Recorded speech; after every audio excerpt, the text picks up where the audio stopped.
Bismillahirrahmanirrahim. Assalamualaikum warahmatullahi wabarakatuh. Qala al-musannifu rahimahullahu ta'ala wa nafa'na bihi wa bi ulumihi fid dharain amin. Qala rabbi shrah li sadri wa yassir li amri wa hlul 'uqdatam min lisani yafqahu qawli wasaddid lisani bihaqqi sayyidina Muhammadin sallallahu alaihi wasallam. Faslun fi furudil wudu'i wa sunanihi. Fasal yang menjelaskan fardu-fardunya wudu beserta sunnah-sunnahnya wudu. Wahwa adapun lafadz wudu bidammil wawi dengan dhammahnya huruf wawu fil ashhari menurut qaul yang lebih masyhur. Artinya ismun lil fi'li adalah nama bagi suatu pekerjaan. Jadi wudu artinya adalah nama bagi suatu pekerjaan. Wahwa adapun yang dimaksud wudu adalah ismun lil fi'li, nama bagi suatu pekerjaan. Al muradu huna ialah yang dimaksud pada bab ini. Wa bi fathil wawi jika dengan fathahnya huruf wawu artinya ismun nama lima yutawadda'u bihi bagi sesuatu yang digunakan untuk berwudu. Jadi kalau dengan fathahnya huruf wawu wadu'i adalah nama bagi sesuatu yang digunakan untuk berwudu. Wa yashtamilu al-awwalu ala furudin wa sunanin. Lafadz wudu dengan dhammahnya huruf wawu yang pertama adalah mencangkup ala furudin terhadap fardu-fardunya wudu wa sunanin dan sunnah-sunnahnya wudu. Wa dzakara al-musannifu al-furudha fi qawlihi, kiai musannif menyebutkan beberapa fardunya wudu fi qawlihi dalam perkataannya wa furudul wudu'i sittatu asya'a. Adapun beberapa fardunya wudu sittatu asya'a itu ada 6 perkara. Fardunya wudu ada 6 perkara. Apa saja? Ahaduha yang pertama an-niyatu adalah niat. Jadi yang pertama adalah niat. Wa maknaha lughatan, arti daripada niat secara lafadz atau secara bahasa ialah al-qasdu, bermaksud. Jadi bermaksud melakukan wudu. Tapi wa haqiqatuha, hakikat daripada niat ini syar'an menurut syariat adalah qasdu syai'i muqtarinan bi fi'lihi, bermaksud sesuatu yang bersamaan dengan pekerjaannya. Jadi bermaksud kemudian bersamaan dengan pekerjaannya. Fa in tarokho anhu, jika niat itu berakhir atau tidak bersama dengan pekerjaannya, jadi berakhir lebih dulu pekerjaannya kemudian niatnya, maka tidak dikatakan niat tapi summiya azman, tapi dikatakan azm. Jadi niat dan azm berbeda. Niat adalah qasdu syai'i muqtarinan bi fi'lihi, bermaksud sesuatu yang bersamaan dengan pekerjaannya. Tetapi jika tidak bersamaan pekerjaan terlebih dahulu kemudian niatnya, summiya azman, maka dikatakan azm. Wa takunun niyatu, dan niat itu kapan? Inda ghusli awwali juz'in minal wajhi. Niat itu ketika membasuh awal bagian daripada wajah.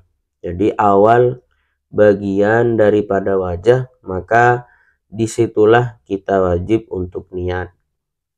Apa maksudnya? Ai muqtarinatan bidzalikal juz'i la bi jami'ihi. Yakni muqtarinatan, berbarengan atau bersamaan bidzalikal juz'i dengan bagian tersebut, yakni awal bagian daripada wajah. La bijami'ihi, tidak perlu bersamaan dengan semua bagian wajah.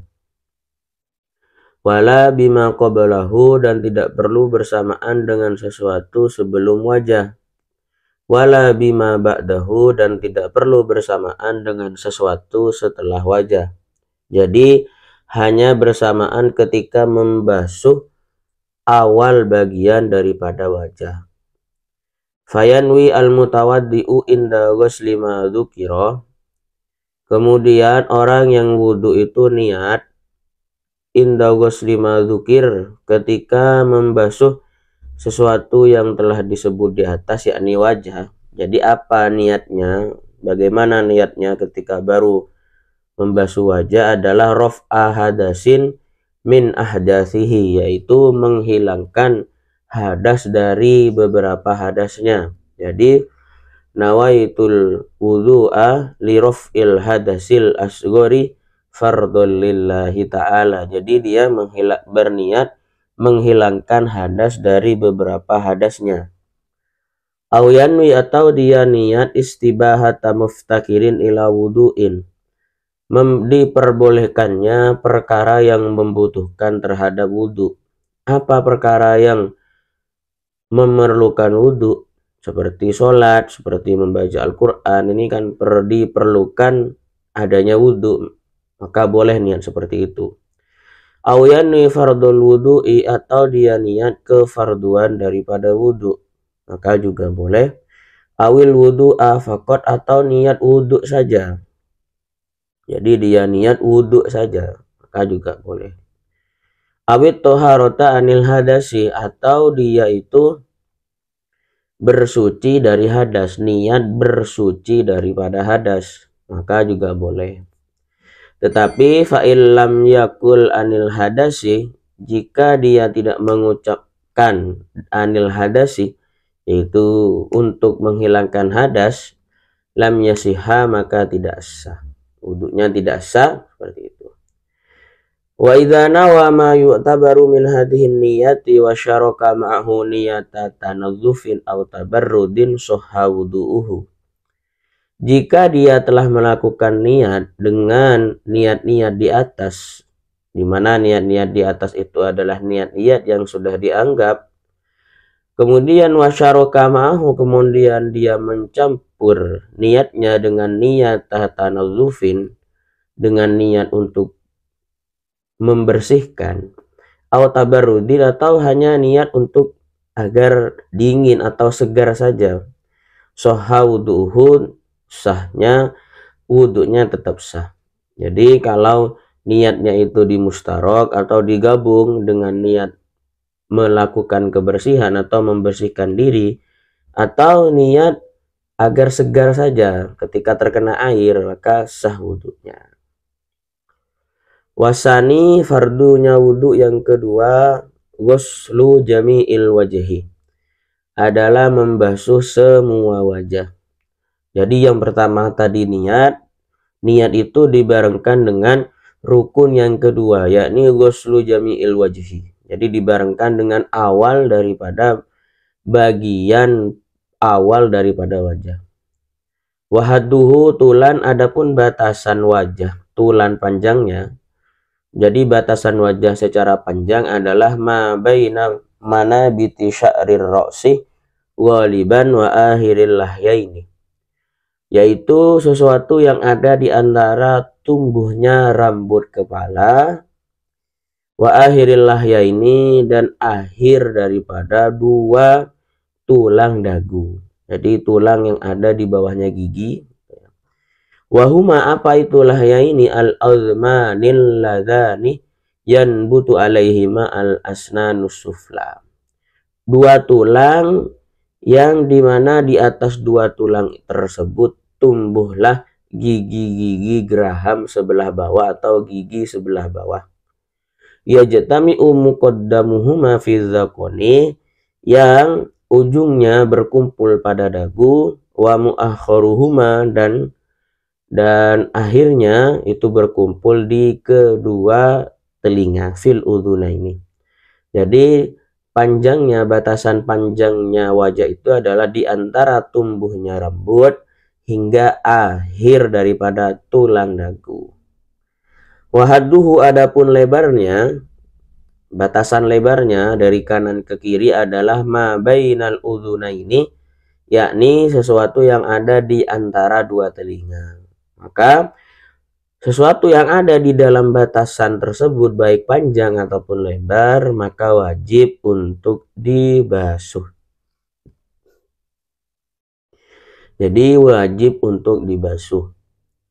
Wa idza kana 'alal wajhi sya'run khafifun au kathifun, jika di atas wajah itu ada rambut yang tipis, khafifun, jadi ada rambut yang tipis, au kathifun, atau rambut yang tebal.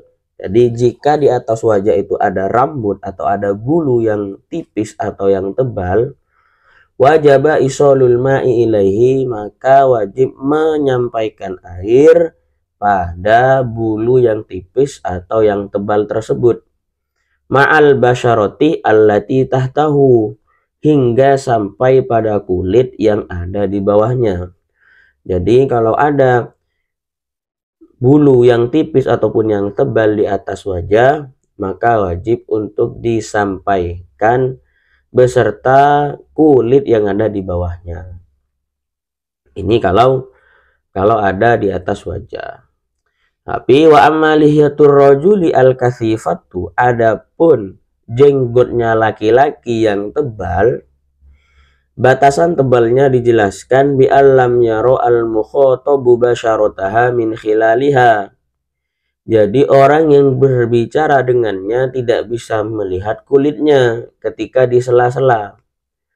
Jadi kalau ada orang berbicara dengannya kemudian jenggotnya di sela-sela, dia tidak bisa melihat kulitnya gitu. Fayakfi ghuslu dhahiriha, maka cukup untuk membasuh bagian luar daripada jenggot laki-laki yang tebal tadi. Jadi tidak perlu diselat-selati sampai ke dalam. Bihilafil khafifati, beda halnya dengan jenggot yang tipis. Batasannya kebalikannya, yakni ma yaro al mukhatabu basyarataha. Jadi mukhatab atau lawan bicaranya itu bisa melihat terhadap kulitnya. Jadi fayajibu isolul ma'i li basyaratiha, jika kalau jenggotnya tipis maka wajib menyampaikan air li basyaratiha terhadap kulitnya. Jadi kalau laki-laki kalau jenggotnya tebal maka cukup membasuh zahirnya saja atau bagian luarnya saja. Tapi kalau tipis maka wajib untuk menyampaikan air hingga ke dalam kulitnya. Bihila filihiyatil mar'ati wal hunsa, beda halnya dengan jenggotnya perempuan dan khunsa. Maka fayajibu isolul ma'i li basyaratihima, maka wajib menyampaikan air terhadap kulit daripada perempuan dan laki-laki yang memiliki jenggot walau kasufa, sekalipun tebal. Jadi beda kalau perempuan itu tidak dibagi tebal atau tipis. Jadi wajib untuk menyampaikan air kepada kulitnya sekalipun jenggotnya itu tebal. Wala budda ma'a ghuslil wajhi min ghusli juz'in minar ra'si war raqabati wa ma tahta dzaqani, wajib ketika dia itu membasuh wajah juga disertakan kewajibannya adalah min ghusli wajhin minar ra'si, membasuh sebagian dari kepala, karena batasan tersebut tidak bisa dipenuhi jika kita tidak membasuh juga kepala. War raqabati, dan jagun, wama tahta dzaqani, dan sesuatu yang ada di bawahnya dagu. Jadi sesuatu yang ada di bawahnya dagu juga akan terkena dibasuh ketika kita mengikuti batasan-batasan wajah. Fardu yang nomor 3, wasalisu, fardu yang nomor 3 adalah ghuslul yadaini ma'al mirfaqaini, yaitu membasuh dua tangan ma'al mirfaqaini, disertai dua siku atau sampai siku. Jadi kalau yang ketiga adalah membasuh tangan sampai siku. Fa illam yakun lahu mirfaqani, jika seseorang itu tidak memiliki siku, Mungkin ada orang yang tidak memiliki siku, tangannya lurus terus. Maka u'tubirokodruhuma, maka hanya diperkirakan. Jadi kalau seumuran dia, panjangnya siku itu berapa, dari tangan sampai ke siku itu berapa senti, maka nanti diperkirakan kepada orang yang tidak memiliki siku. Wa yajibu ghuslu ma 'alal yadaini min sya'rin wa sil'atin wa isba'in zaidin wa adhafir. Wajib membasuh sesuatu yang ada di atas kedua tangan, baik yang ada di atas kedua tangan itu sya'rin, rambut, bulu, wasil atin, apa itu, bisul, wa isba'in zaidin, atau jari-jari yang lebih, wa al-dhafiro, dan beberapa kuku. Jadi semua ini wajib untuk dibasuh juga. Wa yajibu izalatu ma tahtaha, maka wajib menghilangkan sesuatu yang ada di bawah kuku, min wasakhin, dari kotoran, yamna'u wusulal ma'i, yang mencegah sampainya air kepada kuku tersebut, maka wajib untuk dibersihkan kotorannya. Warrabi'u mashuba dirroksi, rukun atau fardunya wudhu yang nomor 4 adalah mashuba dirroksi, mengusap sebagian dari kepala. Jadi sebagian saja yang perlu diusap dari kepala. Min dzakarin, dari laki-laki, au unsa, atau perempuan, au khunsa, atau khunsa. Jadi laki-laki, perempuan, ataupun khunsa wajib membasuh, mengusap, kan membasuh ya, mengusap sebagian daripada kepala. Au mashuba di sya'rin fi haddir roksi, atau dia mengusap sebagian rambut fi haddir roksi, yang berada pada batasan kepala. Jadi dia tidak mengusap sebagian kepala, tapi dia mengusap sebagian rambut, tapi masih ada pada batasan kepala. Wala tata'ayyanu al-yadu lil mashi, tidak tertentu menggunakan tangan untuk mengusap sebagian kepala tadi. Jadi tidak tertentu mengusapnya menggunakan tangan. Bal yajuzu, bahkan boleh, jadi mengusap itu boleh, bi khirqatin, dengan kain, wa ghairiha, dan selainnya kain. Jadi sekalipun mengusap sebagian kepala itu tidak dengan tangan, maka juga boleh. Contoh bi khirqatin, dengan kain atau yang lainnya. Walau ghusala ra'sahu badala masihi, jika dia itu membasuh kepala sebagai ganti mengusap, jadi dia membasuh kepala sebagai ganti mengusap kepala atau sebagian kepala, jaza, maka boleh. Jadi bukan dia mengusap tapi langsung membasuh kepala atau sebagian kepala, maka juga cukup. Wakada, begitu juga diperbolehkan, lawadu ayadahu al-mablulata walam yuharrikha, jikalau seseorang itu meletakkan tangannya yang basah lalu tidak menggerakkan tangannya, jaza, maka boleh. Wal khamisu, adapun fardunya wudhu yang nomor 5 adalah ghuslur rijlaini ma'al ka'baini. Yang nomor 5 fardunya wudhu itu adalah membasuh kedua kaki, ma'al ka'baini, disertai dua mata kaki. Jadi membasuh kedua kaki itu hingga kedua mata kaki. Illam yakun al mutawaddi'u labisan lil khuffaini, jika orang yang wudhu tadi itu tidak menggunakan sepatu atau menggunakan muza. Jadi kalau tidak menggunakan muza, maka wajib membasuh kedua kaki hingga kedua mata kaki. Fa in kana labisahuma, jika seseorang yang berwudu itu memakai sepatu atau memakai khuffain, muzzah, wajib alaihi mashul khuffaini, maka wajib baginya untuk mengusap muzzah. au ghuslur rijlaini atau membasuh kedua kaki. Jadi pilihannya kalau dia tidak memakai muzah maka wajib untuk membasuh kedua kaki, tapi kalau dia menggunakan muzah maka ada dua pilihan. Pilihan yang pertama adalah mengusap muzah, yang kedua adalah membasuh kedua kaki. Sebagaimana di tangan, wa yajibu ghuslu ma alaihima min sya'rin wa sil'atin wa isba'in zaidin kama sabaqa fil yadaini. Wajib membasuh sesuatu yang ada di atas kedua kaki. Min sya'rin, bulu, wa sil'atin, bisul, wa isba'in zaidin, jari-jari lebih.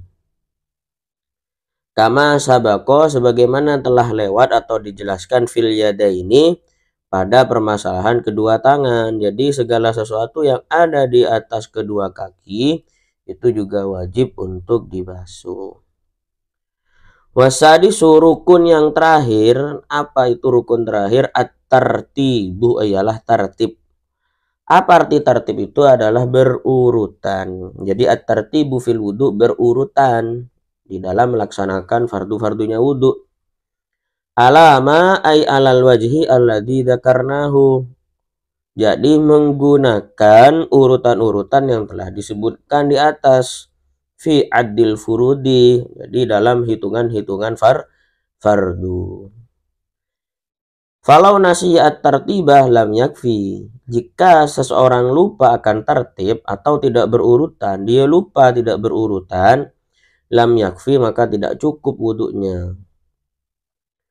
Walau wasala arba'atun a'do'ahu daf'atan wahidatan bi'idnihi irtafa'a hadatsu wajhihi faqat.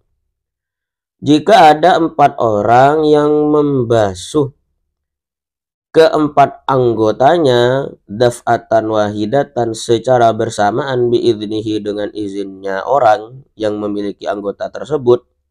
Jadi ada 4 orang langsung membasuh keempat anggota daripada teman yang lainnya.